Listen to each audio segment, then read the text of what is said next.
예, 레위기 18장 5절입니다. 그런데 3절부터 5절까지 함께 읽겠습니다.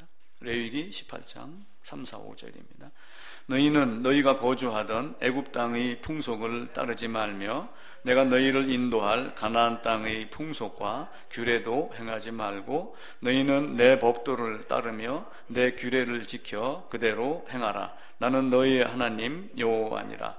너희는 내 규례와 법도를 지키라. 사람이 이를 행하면 그로 말미암아 살리라. 나는 여호와니라. 3, 4절을 읽으면은 어떤 내용이냐면은 애굽에서 살던 모습도 아니고 또 너희가 들어갈 가나안 땅에 가서도 그 사람들 따르지 말고 내 말씀을 따라 살아라. 이렇게 하는 말씀으로 딱 표가 납니다. 그런데 이제 5절 단 한 절만 읽으면은 법을 따라서 살면은 너희가 살 수 있다. 이 말을 이제 곡해를 해서 레위기 18장 5절에 있는 말씀을 로마서 10장 5절에서 이야기하며 그 한 문장만 따다가 문자적으로 인용을 한 거예요. 그러면서 너희가 이렇게 하면서 믿음으로 살리라 라고 하며 믿음으로 살리라 라고 하는 이야기를 이렇게 말씀을 했습니다. 지난주 설교를 간단하게 이야기를 드리면 다원주의에 대한 이야기를 했습니다. 그래서 다원주의는 여럿이 있다 이런 뜻이라고 말씀을 드렸죠.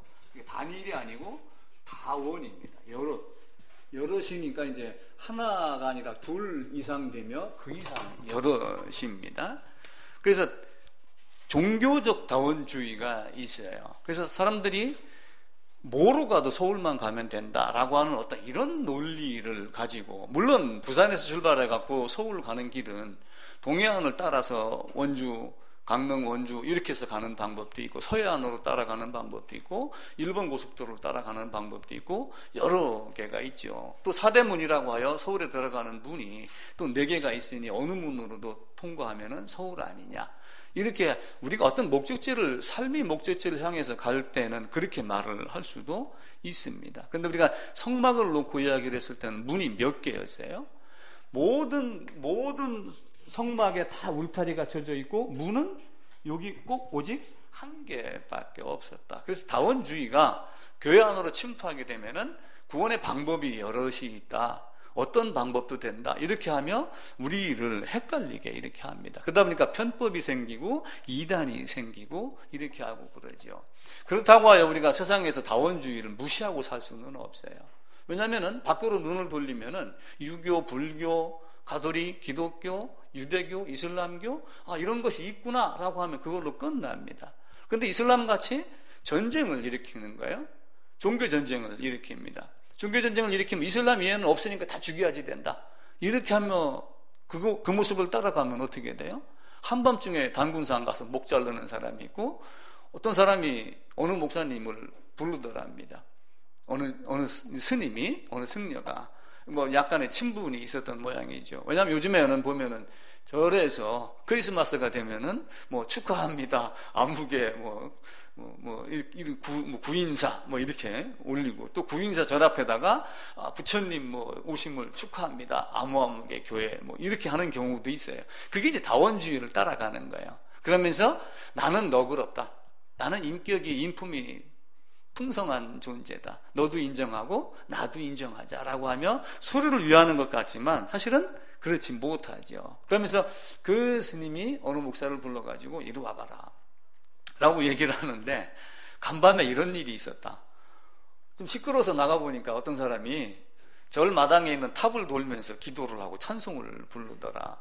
다원주의가 극단으로 나가게 되고 다원주의를 거부하면은 그런 현상이 생기는 겁니다. 그래서 인식과 서술적 의미의 다원주의를 말씀을 드렸죠. 그냥 그런 것이 있다라고 여기면 그걸로 끝나는 겁니다. 근데 그렇게 아니하고 우리는 무엇으로 자꾸 생각을 해야 되냐면은 윤리라는 것도 한번 따져봐야 돼요.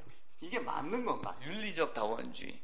다원주의도 여러 개가 있습니다. 이런 사람도 있고 저런 사람도 있어요. 근데 퀴어 축제 한다든지 이렇게 하면 그냥 인정하자, 그런 사람도 있다. 내가 어찌할 수 없다라고 알고 넘어가면 그걸로 끝입니다. 그런데 그걸 닥달하면 달려드는 사람들이 있어요. 그렇게 하면 안 된다고.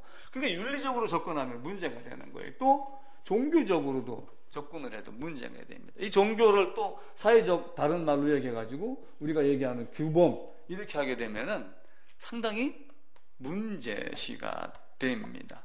우리는 이 땅에 살면서 어떤 존재냐면 태어나면서부터 어디를 가는 거예요? 태어나면서 죽으러 가는 존재입니다. 근데 사람들이 그걸 잘 생각을 하지 않아요. 내가 왜 죽으러 가는 존재야? 그렇게 여기고 있죠. 사람이 여기 딱 태어납니다. 사람이 딱 태어나면은 우리가 죽는다는 얘기를 어디를 건너간다고 그래요? 요단강 건너간다고 그러죠. 근데 이제 그걸 제가 그냥 강을 다리로 이렇게 표현을 해볼게요. 다리로. 딱 태어나면서부터 요 다리를 건너가는 거예요. 근데 달리기를 할 때는 빨리 가려고 하지만 요 다리는 천천히 건너가려고 노력하는 게 우리 인생입니다. 뭐 인삼을 먹고 돈 있는 사람은 산삼을 먹고 건강하기 위해서 뭐 영양제 주사도 맞고 뭐 이렇게 하듯이. 근데 요 건너가는 걸 누구나가 다 알고 있는 거예요. 이 다원주의, 종교적 다원주의에 의해서. 그래서 어떤 사람은 가보니까 유교도 있다, 이렇게 하면 된다, 불교 등등등등, 이슬람. 근데 이제 기독교를 중심으로 해서 크게 나타나 있는 것이 뭐예요? 가톨릭, 그 다음에 유대교, 그리고 기독교. 이렇게 이야기를 하고 있죠. 근데 기독교는 가톨릭이 큰 집이고 기독교가 작은 집이다. 그들은 그렇게 그런 논리로 이야기를 하지만 너희가 원래 하나님이 준 것을 제대로 못하고 썩었기 때문에 우리가 거기서 빠져나온 거야. 이렇게 생각을 하시는 거죠. 이렇게 생각을 또한 해야지 됩니다. 물론 이 아니라고 하여 유대교, 가톨릭 아니라고 하여 다 틀렸다는 아닙니다. 왜냐하면 그 안에도 옳은 것이 있어요. 7개 교회가 있기 때문에. 근데 또 이제 문제는 뭐예요? 요 안에서도 너도 나도 지금 은혜 부르짖지 않는 교회 있나요? 은혜 부르짖지 않는 교회 없습니다. 믿음 부르짖지 않는 교회는 없어요. 그런데 그 은혜와 믿음을 이야기를 할 때 성경을 펴놓고 다른 각도로 다른 방법으로 전부 이야기를 하고 있는 거예요. 그래서 우리가 진짜 문제는 종교적 다원주의, 교회 안에 들어온 것. 많은 사람이 믿음과 은혜를 부르짖지만 각자 구원 방식이 다르다라고 여기는 거예요. 나는 이게 맞아, 나는 이게 맞아 라고 하는데 그것을 성경의 기준으로 놓고 내가 틀렸어 라고 얘기하는 사람들이 과연 몇 사람이나 될까? 성경은 내가 보고 있으니까 내 생각이 성경의 생각이야 라고 다 자기 주장을 하는 거예요. 이게 이제 다원주의가 됩니다. 율법도 있고 은혜도 있습니다. 그런데 또 한편으로는 어떻게 생각을 하냐면은 이 땅에 구약은 주로 뭐라고 생각을 해요? 구약은 율법, 신약은 은혜. 그러니까 일반적으로 그렇게 생각을 많이 해요. 구약은 율법이다. 그리고 예수님이 오신 신약은 예수님이 오셨기 때문에 은혜다. 그러니까 율법은 폐해진 거다, 사라진 거다. 또 이렇게 얘기를 하는 사람들이 있어요. 근데 과연 율법이 폐해지고 없어졌는가요? 지금 율법이 존재해야 돼요, 안 해야 돼요? 율법이 존재를 해야 됩니다. 율법이 실패를 했기 때문에 예수님이 오셨다. 이 말은 맞나요? 틀리나요? 율법으로 구원받을 수 없기 때문에 예수님이 오셨다. 맞다고도 할 수 있고 틀리다고 할 수 있고. 왜 그러냐면은 율법의 역할이 뭐예요? 율법의 역할은 은혜로 들어가게 하는 방법을 가르쳐 주는 거예요. 그게 그렇게 해서 들어가는 것을 우리가 은혜다 이렇게 이야기를 하는 거예요. 성막에서도 마찬가지입니다. 왜 성막이 문으로 들어가기를 원하고 문으로 들어가는 자는 어떤 자가 들어가요? 저를 깨달은 자가 들어가고 들어갈 땐 반드시 뭘 가지고 들어가야 돼요? 대속할 동물을 갖고 들어가요. 그걸 깨닫게 하는 게 은혜입니다. 그러니까 율법은 은혜를 가르치는 또 하나의 도구다 이렇게 보시면 됩니다. 그래서 성경은 구약은 율법, 신약은 은혜 이 개념이 아니라 성경이 쓰여지기 시작하면서 하나님이 여기다 뭘 가르친 거예요? 사실은 은혜를 가르친 거예요. 은혜를 가르치기 위해서 요 위에다가 뭘 줬냐면은 율법을 주신 거예요. 율법을 지켜서 행할 자도 없고 하나님이 정한 법이 사실은 율법이에요. 그 율법을 내가 뭘 해야 된다라고 하는 그 율법으로만 보지 말고 하나님이 정한 법, 하나님이 예수를 보내서 예수 안에서 대속하고 이렇게 하며 예수 안에서 연합하여 예수 안에서 네가 죽은 줄 알지 못하느냐라고 바울이 로마서 6장에서 외쳤듯이 그 내가 죽지 않고 죽는 것을 겪는 그 은혜를 알게 하기 위한 법이 뭐냐면 율법이에요. 근데 율법 중에 이제 율법이 뭐가 포함되냐면은 그걸 깨닫게 하는 율법이 있고 그걸 깨달은 자가 세상을 살아내는 율법이 있단 말이에요. 너희는 이렇게 살면 안 된다. 자, 그러니까 레위기 18장 읽었죠? 애굽에서 나왔습니다. 근데 애굽에서 나올 때 배우고 몸에 밴 게 있잖아요. 금송아지도 거기서 배워갖고 나온 겁니다. 또 가나안 땅에 들어갑니다. 그럼 가나안 땅에 들어가면 아무것도 없고 그냥 젖과 꿀이 흐르는 가나안 땅, 그러니까 거기는 가면 진짜 설탕만 같은 그런 동네인가요? 신명기에 보게 되면 거기는 가나안 7족속이 살고 있어요. 가나안 7족속 그들 따르지 마, 그들하고 혼인하지 말라, 그들 만나지 말라, 그들을 없애라, 진멸해라, 죽여라, 이렇게 이야기를 해요. 그렇다고 살인을 가리키는 건 아니잖아요.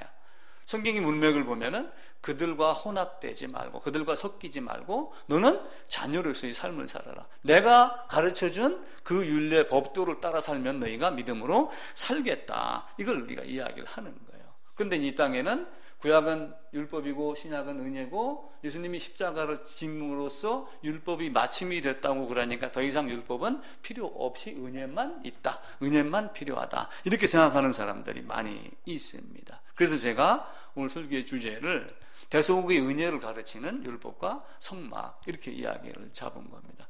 그럼 율법이 대속의 은혜를 가르치냐? 이렇게 누가 저한테 묻는다면 당연히 그렇다. 저는 그렇게 대답을 해요. 왜냐하면 율법으로는 의롭다 칭할 자가 없죠. 그죠? 율법이 그들이 그 당시에 그 말을 했던 그때 당시에 청자는 누구냐면 듣는 자는 누구냐면은 율법이 행위 갖고 거듭남 의로움을 얻으려고 했던 그 사람들이에요. 자, 율법이 있습니다. 그럼 율법이 아까 좀 전에 말씀드렸던 대로 요 은혜에 들어가는 법을 제가 은혜다 이렇게 표현을 했어요. 하나님이 법을 줘놓고 성막을 줘놓고 이렇게 된 자는 이런 방법으로 해라 라고 했는데 그 방법을 따르는 자가 있고 자기 열심으로 따르는 자가 있는 거예요. 근데 이 방법을 따르지 아니하고 자기 열심을 따르는 자, 애써서 하나님의 의를 거부하고 자기 의를 내세우는 자, 그들에게 바울이 믿음으로 되는 것이지 율법이 행위로 되는 것이 없다라고 이렇게 이야기를 한 거예요. 그럼 바울이 로마서를 쓰면서 우리가 로마서를 어떤 관점으로 보냐면 율법주의 관점으로 보는 거예요.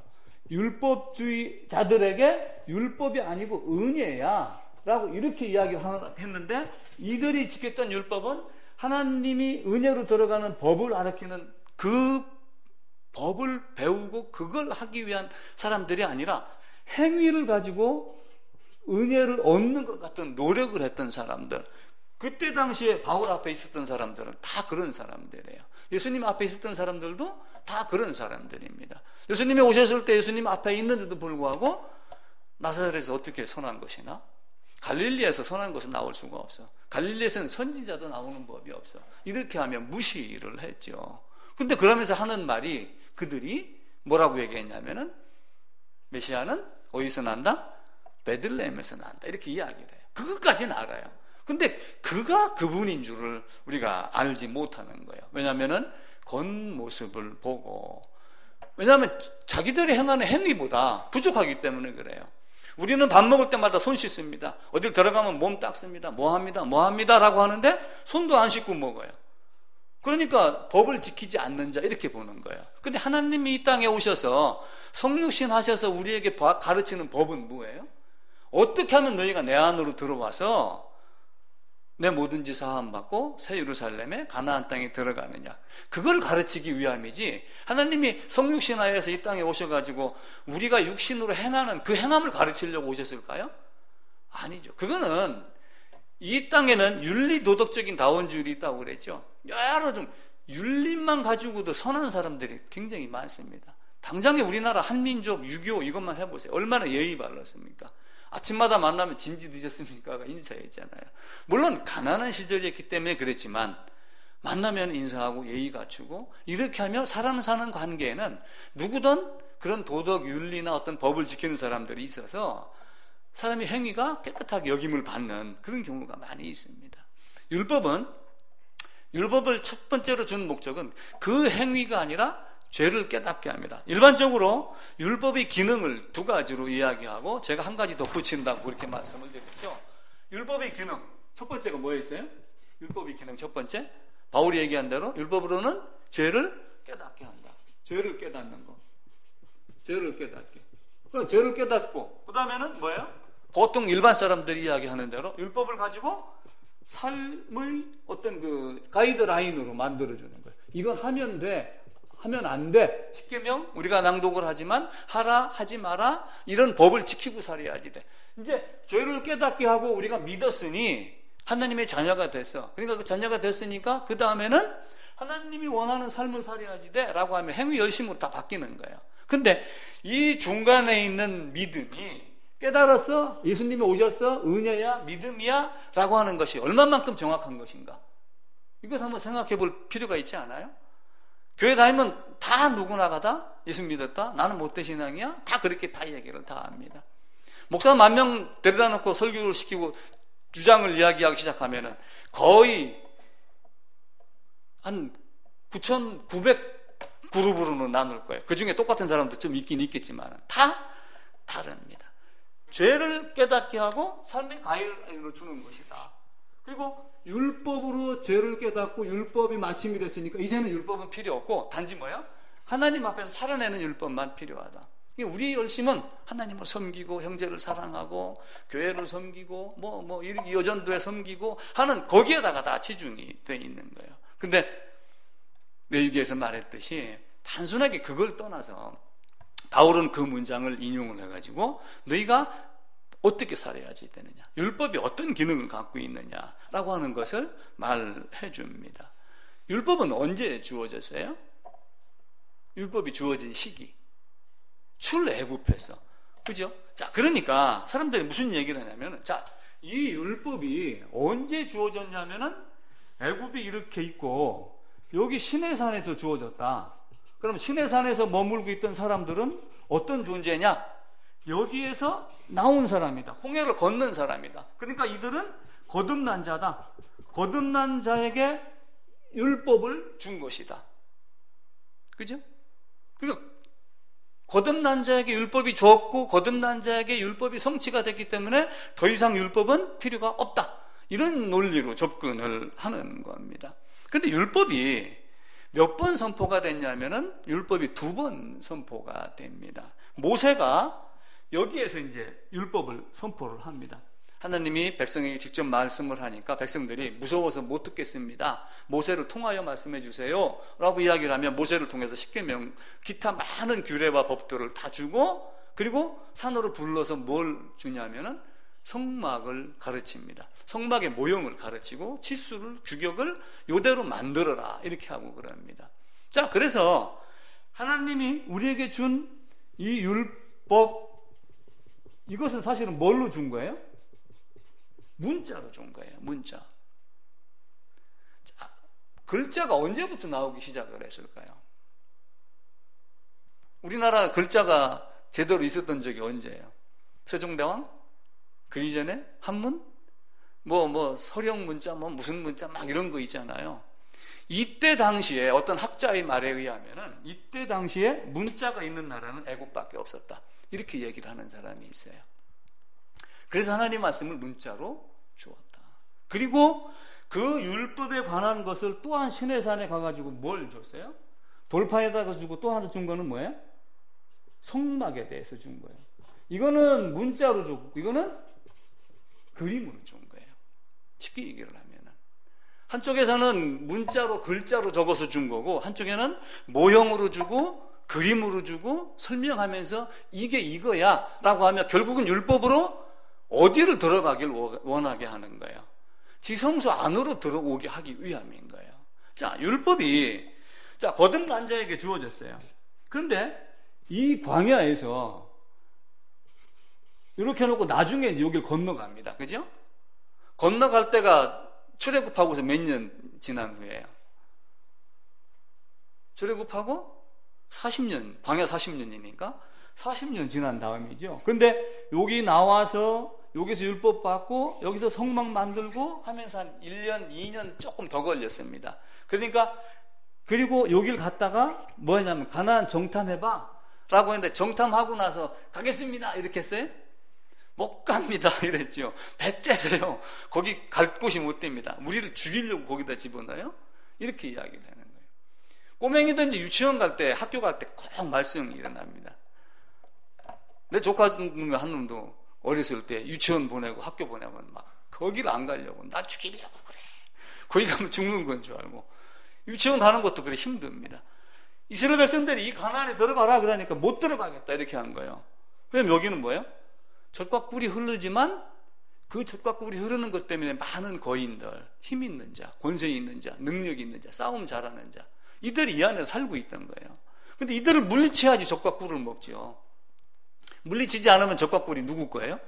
그들 거가 되는 거예요. 그러니까 못 들어가겠습니다 라고 이렇게 하는 거예요. 그래가지고 다시 어떻게 해요? 못 들어가겠습니다. 그러니까 여기서 몇 년을 돌려요? 약 38년을 돌리는 거예요. 그래가지고 총 몇 년이 되냐면은 총 40년이 됩니다. 그러니까 40년 동안 그 광야에서 고생을 한 거예요. 자, 이스라엘 백성은 율법이 딱 선포되자마자 어떻게 했냐면은 지키겠다고 했어요? 지키지 않겠다고 했어요? 좋은 건가요? 나쁜 건가요? 두 가지 의미로 보시면 돼요. 야, 우리 인간이 그 지킬 수 없는데 저놈들은 건방지게 지킨다고 그래. 이렇게 하면 시건방진 거예요.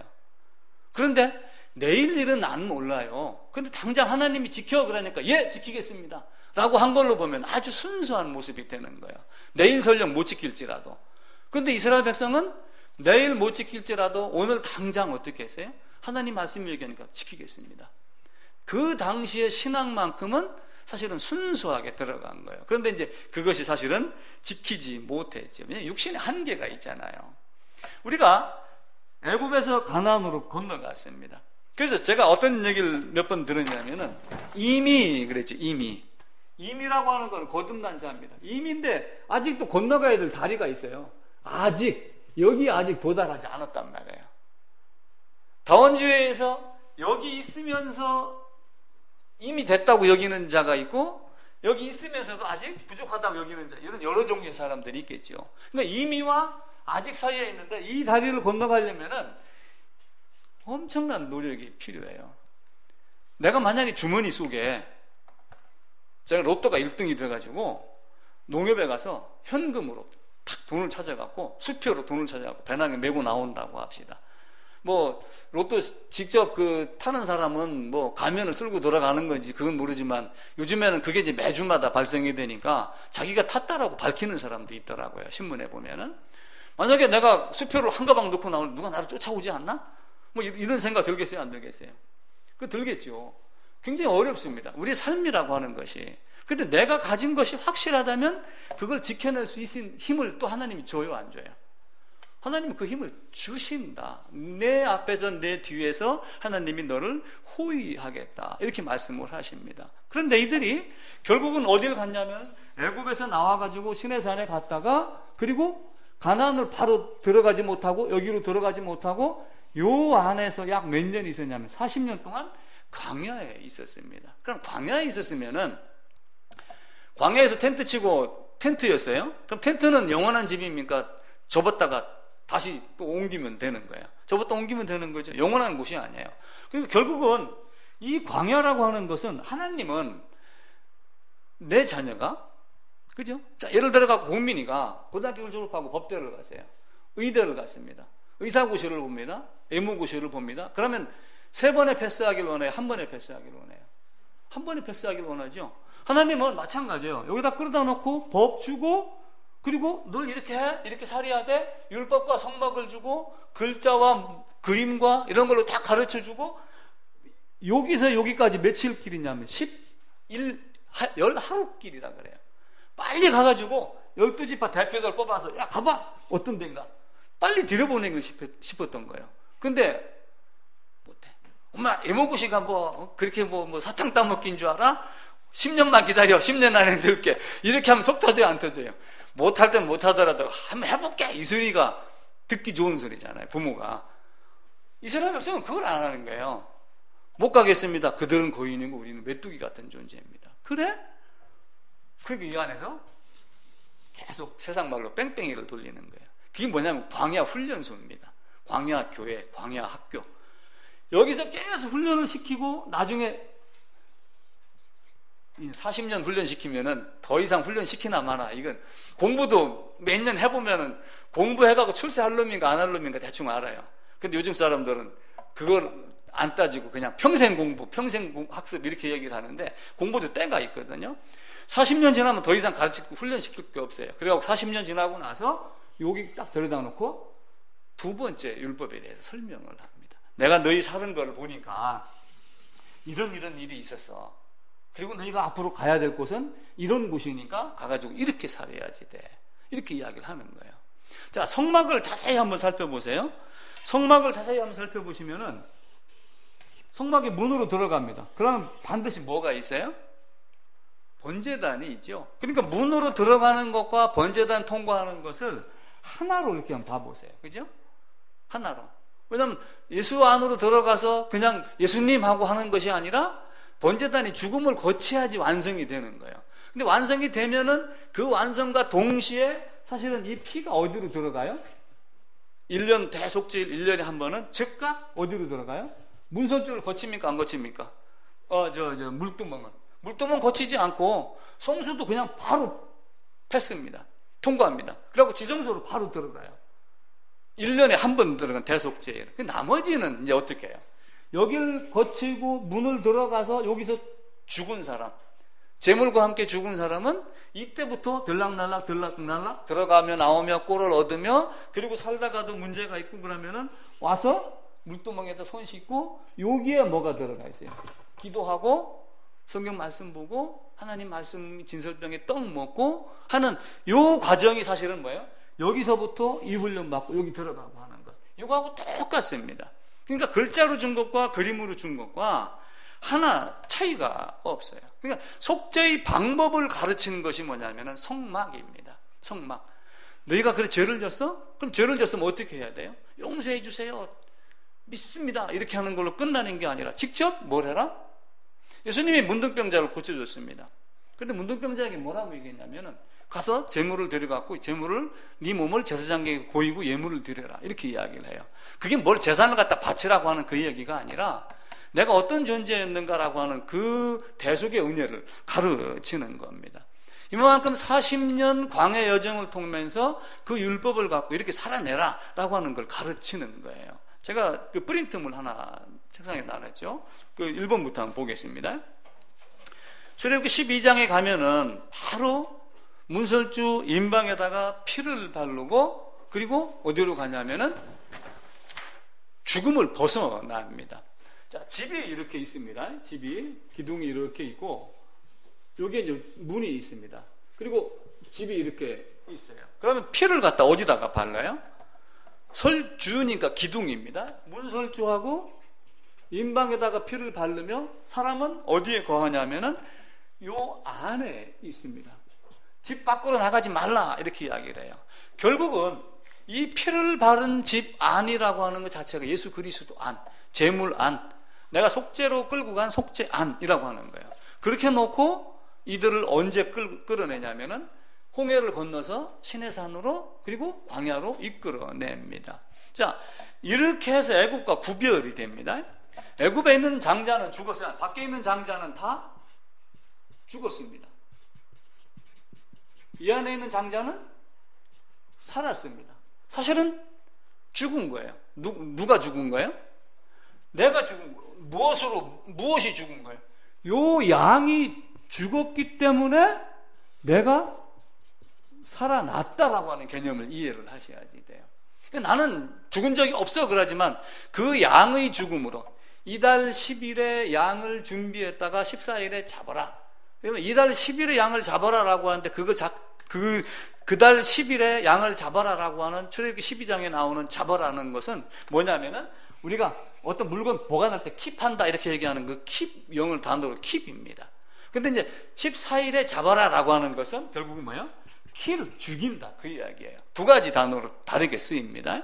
그러니까 이달 10일 날 양을 잡을지니라 킵했다가 나흘 동안 살펴봐서 흠이 있나 없나 보고 흠이 없는 짐승을 잡아라, 죽여라.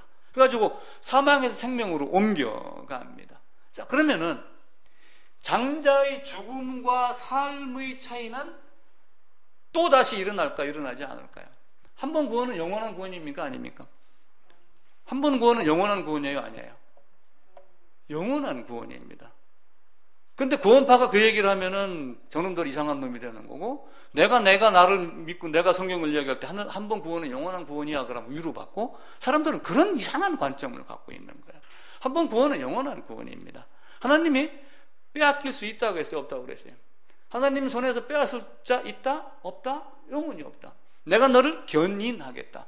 내가 너를 보호하겠다. 성령으로 다시 와서 인도하고 보호하겠다. 이렇게 이야기를 하죠. 그러면서 그들을 시내산에 데리고 가서 성막까지 보여주고, 그리고 백성을 계수를 합니다. 그때 약 60만 명이 나옵니다. 그 4번 항목입니다. 60만 명 정도가 나오는데 10번에 가면 60만이 또 나옵니다. 38년, 40년이 지나고 난 숫자가 한 1300명 정도밖에 차이가 안 나요. 자, 율법은 출애굽한 자에게 주어졌습니다. 첫 번째는 율법은 출애굽한 사람에게 주어졌고, 두 번째는 또 누구에게 주어졌을까요? 가나안 애굽에서 이렇게 나와가지고 시내산을 거쳤습니다. 이렇게 나왔습니다.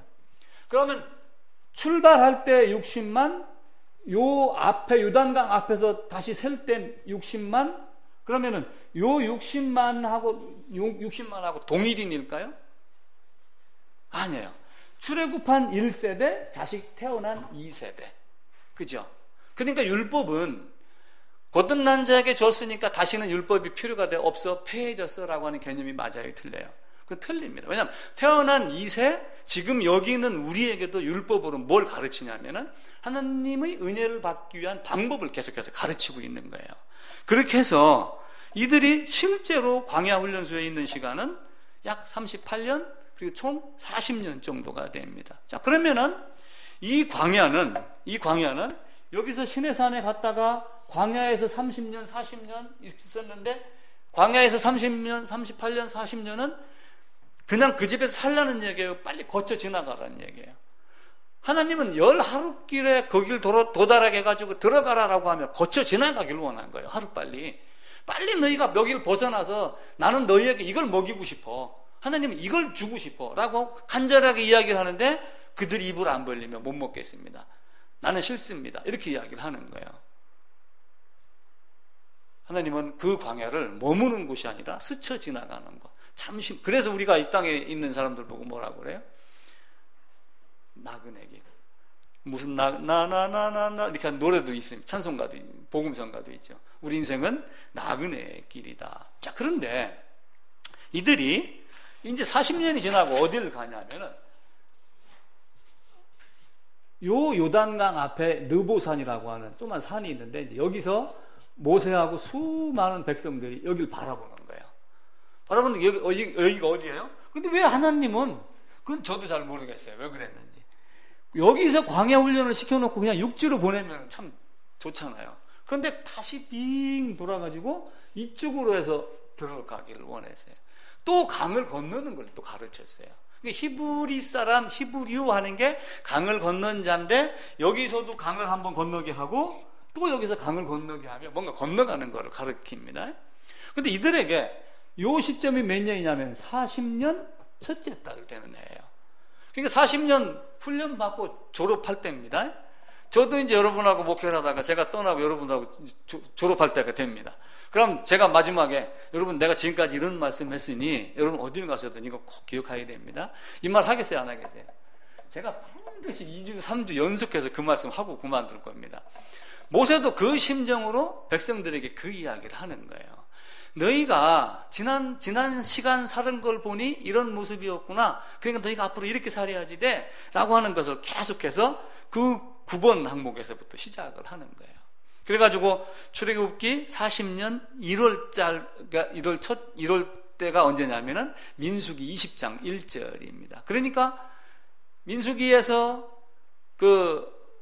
여러 가지 사건이 쭉 일어나잖아요. 사건이 일어나는데, 가데아 바네스에서 이제 들어가가지고 정탐꾼 보내고 아니야 우리는 못 가 이렇게 하니까 너희가 그걸 거부해서 내가 너희가 한 행동을 싫어하면 너희가 어떻게 되는지 알지? 이렇게 해놓고 다시 홍해길로 인하여 광야로 들어보내는 장면이 나와요.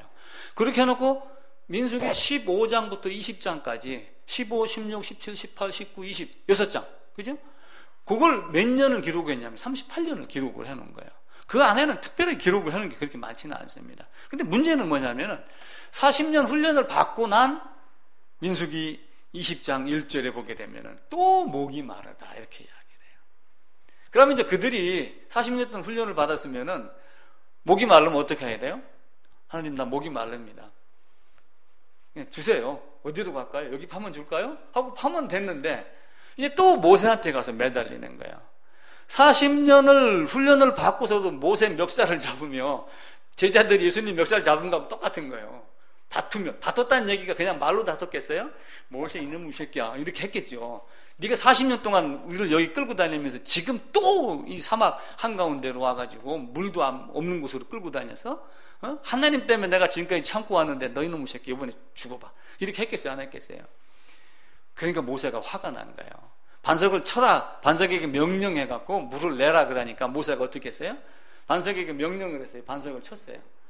지팡이로 친 거야. 그러면서 지팡이로 친 거 자체가 문제가 아니라 그 치기 이전에 한 말이 있어요. 이 우라질 놈들 이렇게 하면서 백성을 원망을 하고 그러면서 하나님이 이렇게 하겠다라고 하는 그 영광을 드러내지 아니하고 내가 너희를 위해서 이렇게 해? 이렇게 하면 누구를 드러낸 거예요?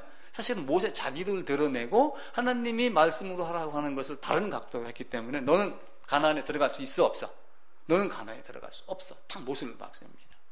그래서 모세가 가나안에 못 들어가요. 근데 또 한편으로 율법은 가나안에 들어갑니까? 안 들어갑니까? 율법은 들어갈 수 없어요. 율법은 은혜로 들어가는 입구까지만 안내하는 거예요. 죄를 깨닫게 하는 걸로 해서 쟤들 너 저 문으로 들어가고 싶지? 너 문으로 들어가려고 하지? 죄가 깨달았으니까 문으로 들어가야 돼. 그런데 반드시 빈손으로 가면 안 돼. 돈 말고 동물 반세겔 부자든 가난한 자든 동일하게 반세겔 그거 하나 가지고 가는 거야. 너 소? 양 없어? 그럼 비둘기 가지고 가 라고 하면 아무나 마음만 먹으면 그 안으로 들어갈 수 있게 만드는 것이 하나님이 율법을 준 겁니다. 그리고 이제 거기에서 불뱀 사건 뭐 이런 것도 나오죠. 또 발락 사건도 나오죠. 그러다가 마지막에 요 앞쯤에 뭐가 있냐면 시딤이라는 곳이 있는데 이쪽에서 뭘 하냐면 음행을 저지릅니다. 이방 여인을 진 안으로 끌고 들어와요. 진 안으로 끌고 들어왔다는 얘기는 바꿔 얘기하면 교회당 안에 점쟁이 데리고 온 거하고 똑같은 거예요. 그러면 한쪽에서는 구타라고 하고 한쪽에서는 아멘 하는 거하고 뭐가 다르겠어요. 그때 이제 비느하스가 등장을 해서 그들을 찍으니까 위에서부터 아래까지 두 남녀가 다 창에 찔려 죽더라. 그 비느하스 때문에 이제 진노를 멈췄다. 이렇게 이야기를 하죠. 그리고 이제 인구를 다시 재니 1세대는 다 죽고 2세대가 60만 명이 남았더라. 라고 하는 거죠. 그러니까 율법은 죄를 깨닫게 하고 삶의 지침으로 준 건 맞지만 태어난 2세대에게는 또 뭘 해요? 또 죄를 깨닫게 하고 그럼 죄를 깨닫게 하고 하는 데에서 멈추면 어떻게 돼요? 그래서 제가 안 된다고 그랬죠. 율법의 첫 번째 기능은 죄를 깨닫게 하는 겁니다. 죄? 맞아. 죄가 있어. 죄야. 그 두 번째는 뭐예요? 이걸 해결해야죠. 이걸 해결하지 못하는 율법은 율법의 기능이 아닙니다.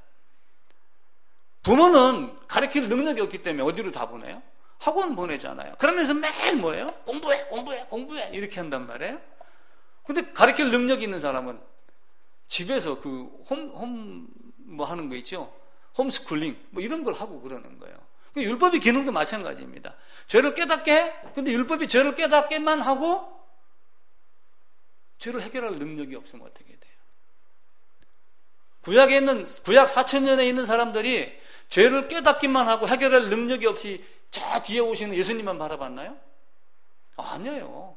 예수님 바라본 건 맞아요. 근데 예수님이 하신 일을 여기서 동물과 재물과 희생 제물을 통해서 미리 보고 배우고 아는 거예요. 뭘 가지고? 율법을 통해서. 그게 하나님의 은혜인 거예요. 그래서 그들이 이렇게 될 것을 이 모형으로 이 그림으로 보여준 걸 보고 주님이 오면은 내가 이렇게 믿고 한 것이 이것과 동일하게 여겨주는 것, 그걸 아는 거예요. 그게 은혜고 그게 믿음이 되는 거죠. 그래 놓고 나중에 아론도 죽고 모세가 나중에 신명기 1장에 가게 되면은 간청을 합니다. 하나님, 나 가나안 땅 들어가고 싶어요. 진짜 들어가고 싶어요? 안 들어가고 싶어요? 아니, 알잖아요. 가나안이 젖과 꿀이 흐르며 하나님이 어떠한 목적으로 준다는 걸 알기 때문에 나 가나안 땅 가고 싶어요. 근데 다시는 그런 일로 나한테 말하지 마라. 너 모세는 안 돼. 물론 겉으로 드러난 것은 자기의 영광을 드러내지 아니하였기 때문이지만 한편으로는 뭐예요? 율법이 할 일이 있는 거예요. 율법이 마침이 되신 예수님의 죽음은 죽음까지입니다. 그죠? 그래야지 죽으면 살리니. 그래서 선이 분명하게 그어져요. 그러니까 율법이 있고 은혜가 있는 이 선의 의미를 우리가 명확히 이렇게 해야 됩니다. 그런데 이제 그 성막이 그냥 거저준 성막이냐? 그렇지 않죠. 그래서 우리는 그 성막을 무시하는 경우가 많아요. 그런데 성막이 이렇게 된 이 안에 있는 이 성막, 이게 나중에 뭘로 돼요? 성전이 바뀌는 겁니다. 그죠? 처음에는 텐트식으로 되어 있다가 나중에는 솔로몬 시대는 벽돌로 쌓습니다. 무너졌는데 또 다시 쌓습니다. 무너졌는데 또 헤롯이 새로 해줍니다. 근데 예수님은 오셔가지고 헐어 내가 다시 세울게. 이렇게 하며 성전된 자기 육체. 그러면서 이 성막이 누구에 대해서 이야기를 하는 걸 가르쳐요? 자기에 대해서 이야기하는 걸 어렴풋이 가르칩니다. 그러니까 사람들은 여기서 성전을 헐라 내가 3일 만에 세우겠다 라고 하는 그 요한복음 1장인가 2장에 있는 이 말씀만 가지고 자꾸 헤롯 성전, 제2성전만 이야기를 하는데, 하나님이 말씀하신 성막은 결국 뭐예요? 성전은? 이 성전? 이게 나야 라고 하는 걸 가르치는 거예요. 그러니까 이 성막을 통해서 누구를 보고 배워요? 예수 그리스도의 은혜를 보고 배우는 거예요. 그러니까 은혜가 완성이 여기서 됐지만 이미 그때부터 뭘 가르쳐요? 율법을 통해 가지고 여기 있는 죄인이 그냥 가만 놔놓으면 어떻게 돼요? 1년 대속죄일에 빠지게 되면 어떻게 돼요? 속전을 안 내고 빠지면 어떻게 돼요? 이스라엘 백성에서 끊어진 자, 죽은 자의 개념으로 처리가 됩니다. 몸뚱이는 살아있으나 너는 죽은 자야. 너는 우리 족보에서, 우리 그러잖아요. 족보에서 빼버려 그러죠. 족보에서 빠진 자가 되는 거예요. 그럼 어떻게 돼요? 그냥 유리하는 자가 되는 거예요. 떠돌이자. 날파리같이 방향 모르고 왔다 갔다 하다가 때리면 하루 만에 죽는 자가 되는 거죠. 이들을 이 안에다가 집어넣게 하기 위한 것. 근데 반드시 뭐가 필요하다고 그랬어요? 이게 같이 가야 된다는 걸 뭘로 가르쳐요? 하나님 법으로 가르치는 거예요. 그게 율법입니다. 그리고 살아내는 방법도 가르치고 그렇게 하고 있죠. 하나님은 우리에게 그렇게 말하며 모세를 통해서 너희가 가나안 땅에서 이렇게 살았는데 가나안에 가서도, 광야에서 이렇게 살았는데 가나안에 가서도 이렇게 살아야지 돼 라고 이야기하며 겉으로 흉내내는 삶이 아니라 진짜 마음이 바뀌어야지 돼 이렇게 이야기를 해요. 그러니까 바울은 로마서에서 무슨 얘기를 해요? 할례는 어디다 하라고 그랬어요? 할례는 마음의 할지니라. 아브라함은 할례 받았어요? 안 받았어요? 아브라함이 할례를 받았어요. 근데 바울이 무슨 얘기를 해요? 아브라함이 할례의 표를 받은 것은 무슨 표? 믿음으로 된 의를 인친 것. 자, 그런데 이스라엘 백성들이 여기서 할례를 받습니다. 여기서 성막에서 제사를 지냅니다. 여기서 이제 끌고 들어가가지고 지성소도 가고 번제도도 가고 한 사람이 동물도 끌고 가고 막 이렇게 합니다. 이 60만이 이제 죄를 지으면 많이 했겠죠. 그럼 할례를 육체만 행하고 마음에 행하지 않은 사람이 있었듯이 이들도 이 행위는 했는데 믿음이 다 있었을까? 우리가 고민을 해야지 돼요. 왜 그러냐면은 결국은 이들의 행위가 예수님 당시에 유대인들의 모습을 보면 알 수 있어요. 이걸 따라서 지금까지 배워온 거거든요. 예수님 당시 유대인들은 어떻게 했어요? 제대로 했나요? 오히려 세리와 창녀와 이런 사람들이 나는 죄인입니다. 예수님 앞에 감히 다가가지 못하고 멀리 있어서. 근데 서기관, 바리새인 이런 사람들은 그 앞에 서가지고 당당하게 우리가 주 앞에서 먹고 마시지 아니하였습니까? 주님이 나를 가르치지 않았습니까? 라고 얘기를 하며 주님 앞에 딱 나아가니 내가 너를 모른다. 이렇게 한 거예요. 그러니까 우리가 행위로만 놓고 봤었을 때 이게 진짜 믿음하고 연관된 행위였었는가? 라고 하는 것을 고민을 해봐야지 돼요. 그래서 교회당에 앉아있다고 다 교인이라고 하는 소리는 들을 수 있지만 성도라고 하는 소리는 다 들을 수가 없는 거예요. 그러니까 할례는 마음에 하는 겁니다. 할례를 마음에 했는데 육신의 할례를 반드시 받아야 돼요? 안 받아야 돼요? 받아도 되고 안 받아도 돼요. 유대인들의 의식, 유대인들의 눈치를 봐서 디모데는 할례를 행했고 바울이 할례를 줬습니다. 근데 디돈과 누구는 할례를 행하지 아니하였더라. 이렇게 이야기를 해요. 그러면서 고린도전서 1장에서는 할례, 무할례? 이거 아무것도 아니다. 이렇게 이야기를 합니다. 그러면서 바울파, 아볼로파? 그거 아무것도 아니다. 우리는 예수 그리스도를 따르는 자들이다. 그러면서 이들에게 또다시 무엇을 가르쳐 주냐면 복음을 가르쳐 주는 거예요. 그러니까 나중에 이스라엘 백성들이 요단강 앞에 여기에서 여호수아가 뭘 하냐면 할례를 행해요.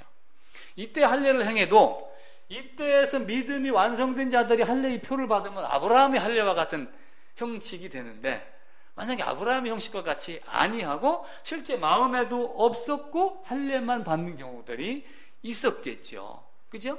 그게 현실이며 유대인의 모습이었고 서기관과 바리새인들의 모습이었고 세리와 창녀의 모습으로 바뀌는 겁니다. 율법은 마침이 없어요. 천지는 없어지려니와 내가 한 말은 하나님의 법은 있어지겠다? 없어지겠다? 없어지지 아니하겠다. 영원토록 함께 있겠다. 하나님이 주신 율법은 하나님과 늘 함께 있습니다. 그래서 그 하나님의 법을 끝없이 지켜나가기 때문에 새 예루살렘에서는 반역이 없는 거예요. 이미 한 번의 실패로 인해서 그 결과가 어떻다는 것을 분명하게 보고 배우고 광야에서 깨달았기 때문에 그렇습니다. 그런데 어떻게 주장하는 사람들이 있냐면은 예수님께서 율법이 마침이 됐어요. 성경에 그런 말씀이 나옵니다. 율법이 마침이 됐다. 그러니까 율법이 마침이 되어 있으니까 이제 신약의 시대, 은혜 시대에는 율법이 더 이상 필요 없다. 율법으로 구원받을 수 없다. 물론 당연히 율법으로 구원받지 못하죠. 그런데 율법의 효능을 우리가 다시 한번 잘 깨닫고, 율법으로는 뭘 깨달아요? 죄를 깨닫고 반드시 죄를 해결하기까지 율법이 그걸 해결해 주지 않으면 안 돼요. 예수님이 그래서 오신 것도 은혜지만 살아나신 것도 은혜예요. 오신 것도 사실은 무엇 때문에 오신 거예요? 이것 때문에 오신 거예요. 너희는 너희 스스로 할 수 없어. 그러니까 너희는 반드시 성막 안으로 들어갈 때 동물이 필요한 존재야. 그래서 성육신 돼서 오신 거예요. 그래서 성육신이라는 말을 하기도 하고 하나님이 육화가 됐다. 우리 같은 육적인 몸으로 변해서 왔다 해갖고 육화가 됐다, 성육신 됐다 이렇게 말하고 있죠. 그래서 율법은 더 이상 구원의 역할을 할 수가 없다 이렇게 이야기를 해요. 그러면서 바울이 얘기한 율법으로는 죄를 깨닫고 율법 이후로는 거듭날 자가 없다라고 하는 그 말을 인용을 합니다. 그런데 그 율법이 구원의 역할을 할 수 없는가요?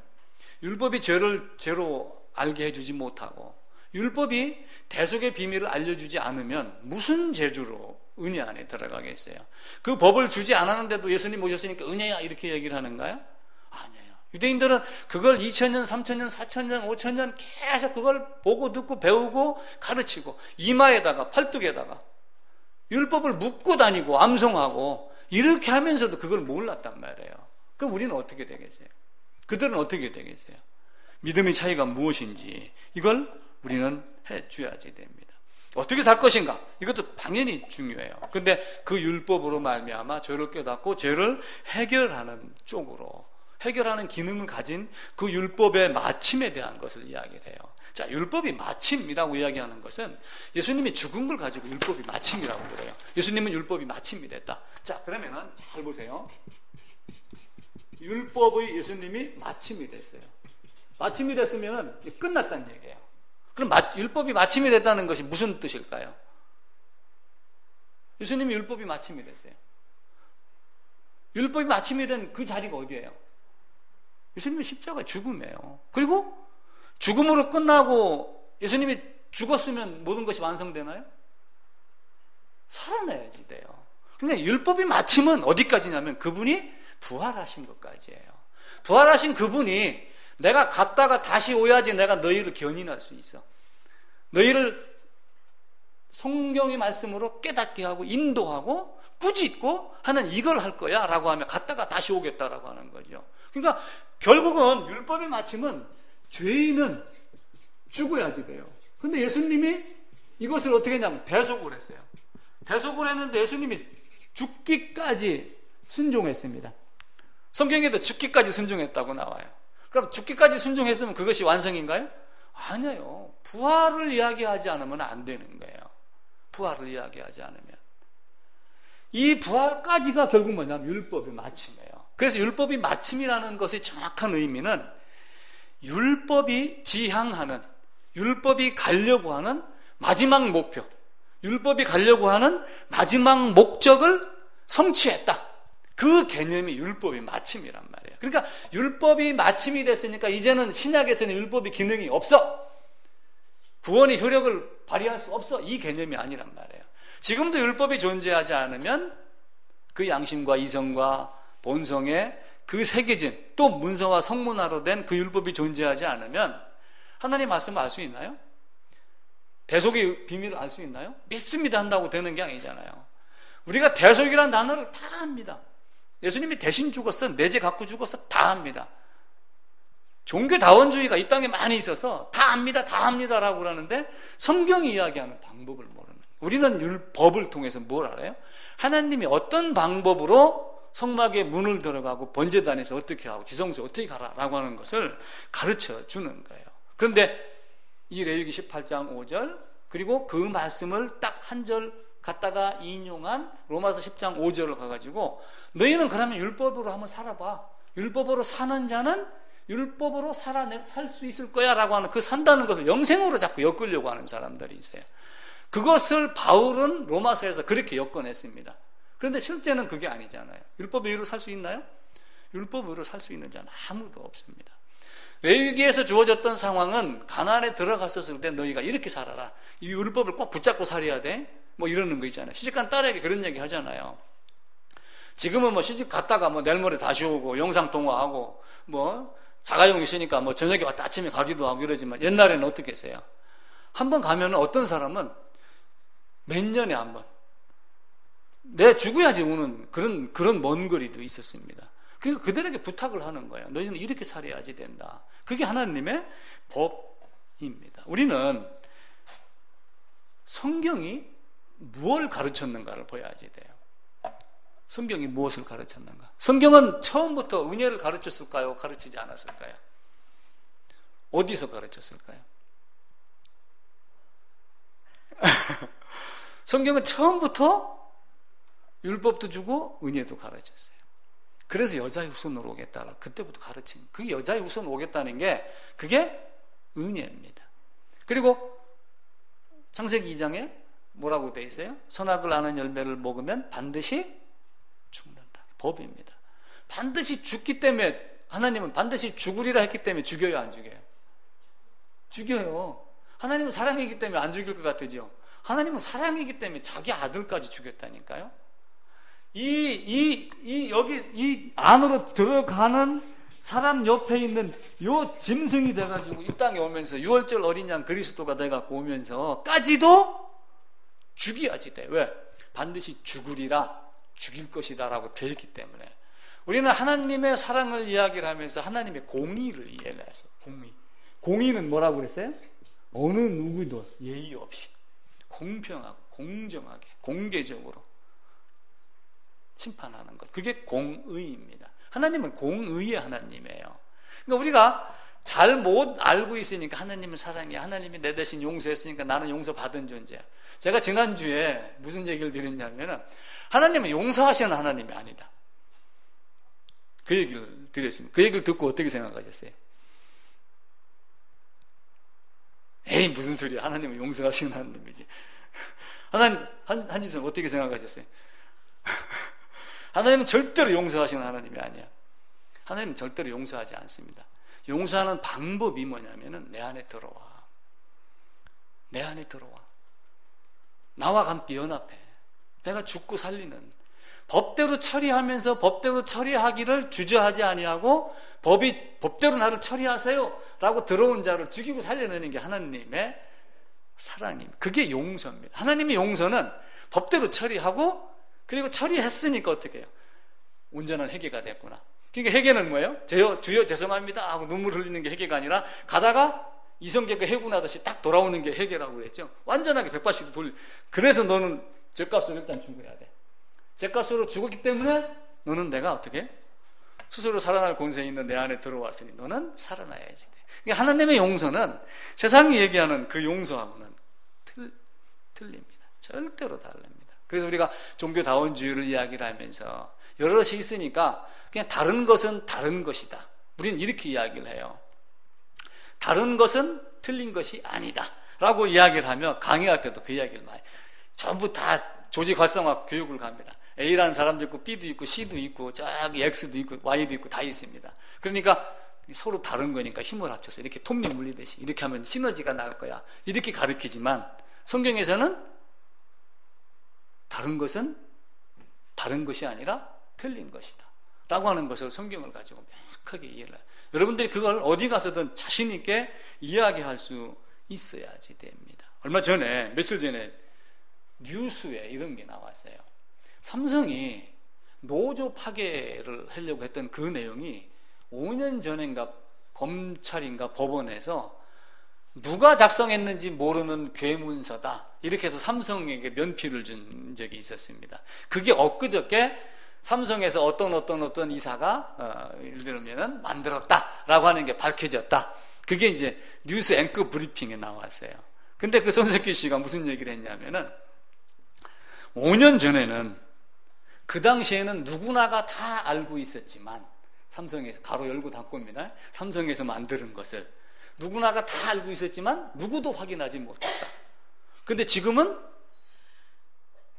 그걸 파악했다.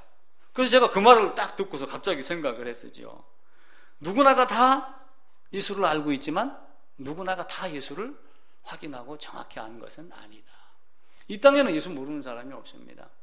노무현 전 대통령도 부활을 이야기를 하며 예수님만 부활하는 건데, 나도 탄핵당했다가 부활했습니다, 죽었다가 살아났습니다 라고 하며 그 부활이라는 단어를 사용을 하고 예수님이라는 단어도 사용을 했습니다. 우리는 교회 다니는 게 꿈이 아니에요.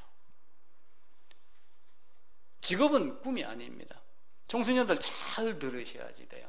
직업은 꿈이 아닙니다. 직업은 꿈이 아니고, 그 직업을 통해서 내가 누군가에게 뭘 줄 수 있고 거기서 이룰 수 있는 게 뭔가라고 하는 그 너머가 꿈이 되는 거예요. 예를 들어 지은이가 애모고시 돼서 외교관이 됐습니다. 외교관 되는 게 꿈이 아니에요.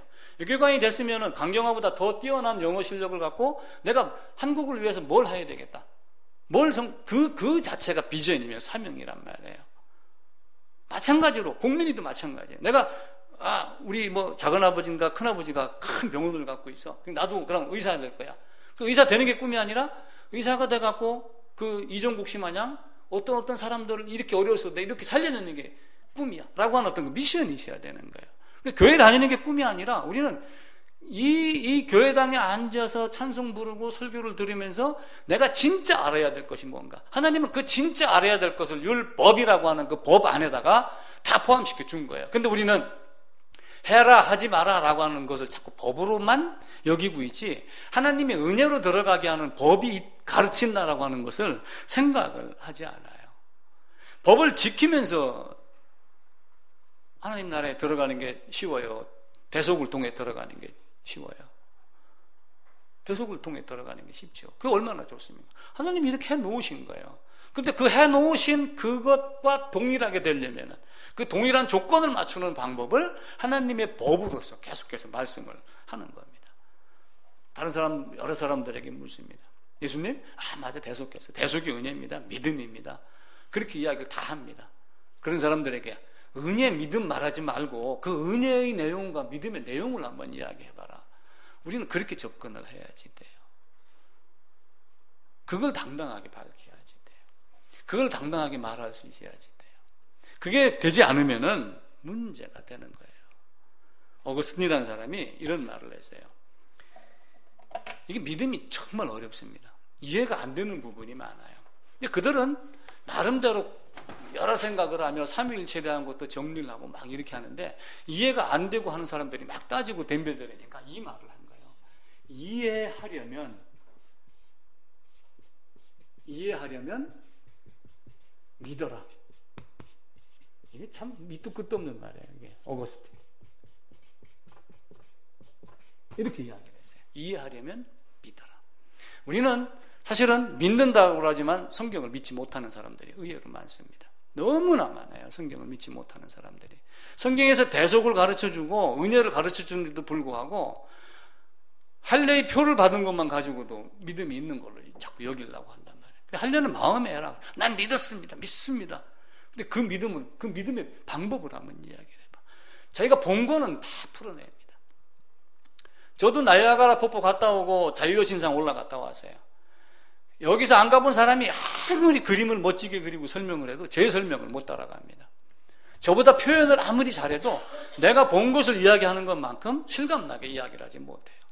어설프게 이야기를 해도 내가 더 정확하게 이야기를 합니다. 하나님은 정언명령, 가언명령 제가 이야기를 했었죠. 조건 붙은 가언명.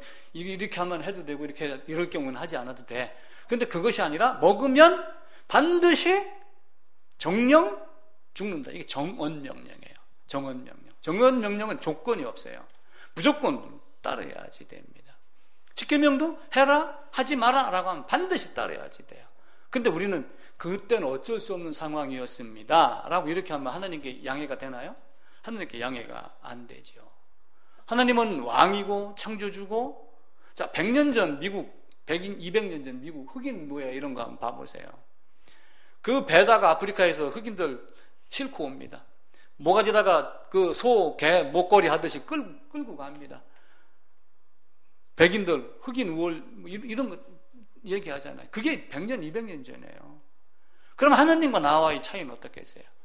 나는 벌레와 같은 인간이에요. 그냥 하루살이와 같이 살다가 천년의 하루 같은 하나님 입장에서 보면 나는 하루살이에 불과한 거예요. 그런 내가 하나님 앞에서 어떻게 해요? 하나님은 반드시 이야기를 합니다. 너는 죄인이야. 그 죄를 깨닫는 방법을 내가 율법으로 줬어. 율법을 너희가 오해를 했기 때문에 자꾸 행함으로, 행위로, 네 열심으로 드러내려고, 그 바울도 그렇게 했잖아요. 다메섹에서 하나님 만나기 전에 그 행위의 열심으로 얼마나 노력을 많이 했습니까? 이렇게 하면 되지 않습니까? 하며 사람을, 스데반을 죽이는 데 앞장서고, 그 죽이는 사람들이 덥다고 옷 벗는 거 맡아갖고 있었고, 근데 그가 하나님의 법이 보이기 시작을 한 거예요. 그 보이는 내용이 로마서 7장 7절인가 9절부터 나와요. 전에 법을 깨닫지 못했을 때에는. 그럼 바울이 법을 몰랐었을까요? 가말리엘 문화에서 히브리인 중에 히브리인이요. 그죠? 내가 유대인 중에 유대인이요. 사도 중에 사도요. 그렇게 자기를 자랑했던 사도 바울이 하나님의 법을 몰랐을까요? 법을 이전에는 어떻게 깨달았어요? 율법을 지켜가지고 뭔가 내가 열심히 하면 되는 건 줄 알았는데 하나님의 법이 그 로마서 6장에서 얘기했던 대로 연합하여 죽으면 살리니라고 하는 그 법을 그때서 깨닫는 거예요. 죄인으로서 내가 어떠한 모습인가를 하나님이 보여주는 건데 바울은 열심으로 그걸 덮어버린 거예요. 무화과나무 잎으로 덮인 거예요. 그런 무화과나무로 덮였으면은 아담이 하나님 앞에 가서 부끄러워 말고 나 하나님 떳떳하지요? 이렇게 얘기를 해야죠. 근데 그렇게 못하잖아요. 무화과나무 잎으로 옷을 가렸음에도 불구하고 하나님의 음성이 들리니까 숨은 거예요. 그럼 그 무화과나무 잎이 진짜라는 얘기, 가짜라는 얘기예요. 아무 효력이 없는 거예요. 바울이 그걸 깨닫는 거예요. 오라, 나는 곤고한 자로구나. 이제 어디로 들어가야 돼요? 로마서 8장 1절에서 예수 안에 정죄함이 없나니. 그렇게 하면 예수 안으로 다시 들어가는 거예요.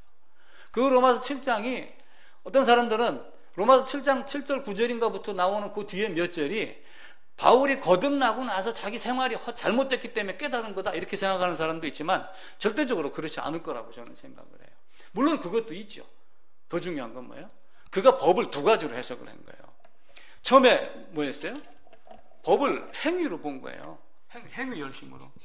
행위 열심으로 보니까 그때 당시에 모든 유대인들이 따라했던 이 열심으로 유대인들 그 흉내를 누구도 낸 거예요?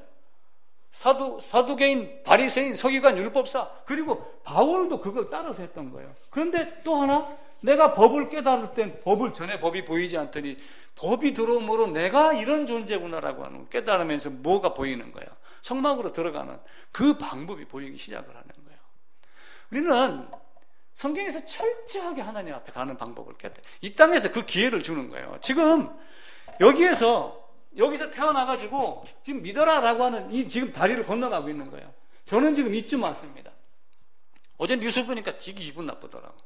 65세 이상 노인들이 이 얘기를 하는데 나보고 이제 곧 내년부터 하는 얘기인 건지 저 뉴스 나오면 안 돼. 차라리 저 지하철 티켓을 5년 연장해줘도 70 넘어야지 돼. 아직 쌩쌩하잖아요. 달리기도 10km 할 수 있고. 그런데 그 얘기를 듣는단 말이에요. 여기 가는 동안 이 바울이 일본으로 지금 유대인들이 깨달았던 이걸로 깨달을 거냐 이걸로 깨달을 거냐를 여러분들이 차지해야 됩니다. 그래서 이걸로 깨달았던 자들은 예수 이름 부르며 열심으로 했지만 이들을 향해서 무슨 얘기를 하냐면은 에베소서 한번 찾아봅시다. 에베소서 2장입니다. 311쪽 312쪽입니다.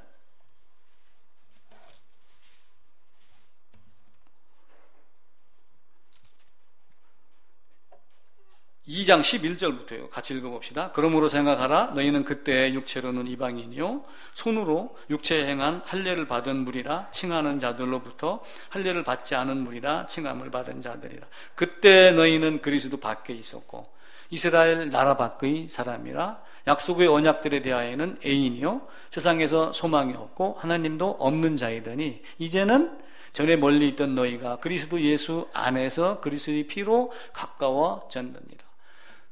담 울타리 밖에 있는 자, 울타리 안에 있는 자, 담 넘어간 자, 문을 통과한 자, 이렇게 멀리 있던 자가 예수 안에서 한 형제가 됐기 때문에 너희에게 뭐라고 그래요? 베드로전서에 가면 너희는 왕같은 제사장이요 거룩한 백성이요 하나님의 소유요 이렇게 이야기를 하는 거예요. 그래서 우리가 찾고 해야 될 이런 모든 것들은 그냥 율법을 지키는 율법이 아니라 그 율법이 무엇을 가르쳐주기 위함인가 이걸 철저하게 알으셔야지 됩니다. 그래서 훗날 여러분들이 절대로 넘어지지 말고 이게 이겁니다 라고 명확하게 제시하고 딱 힘주고 있으면 아무도 건들지 못하게 그런 자리로 꼭 나아가시기를 부탁드립니다.